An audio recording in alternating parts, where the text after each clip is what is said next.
Само 5 минути траеше средбата со зрновјанката Славица, која во Босна живее 40 долги и макотрпни години. Друго беше во времето на поранешна СФРЈ, а се промени на лоши во војната по национална основа.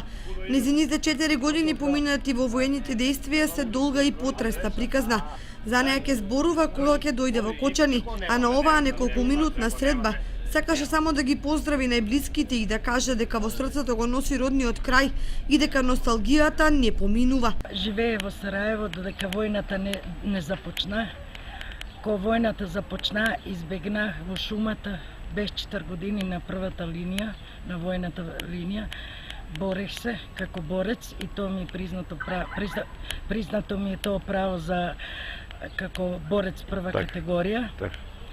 Од ние тука беме многу испонижени од 76-та сам во Сараево.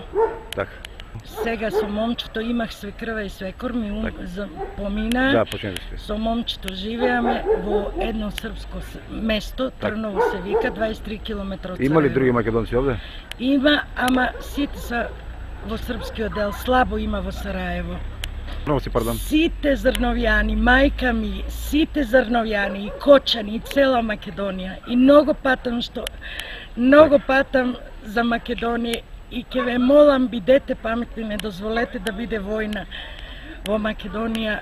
Нашиот народ е многу мирољубив, ама немојте да верувате на никој. Славица е само едно сведоштво за воената катаклизма. Вели дека овде народот е напатен како никаде на друго место. Република Српска и признала 4 години боречки стаж, ама таа ни сега не живее подобро и посреќно. Напротив, знае дека животот и случувањата се една голема неправда поради која страдаат илјадници луѓе. И се само заради нечии туги интереси.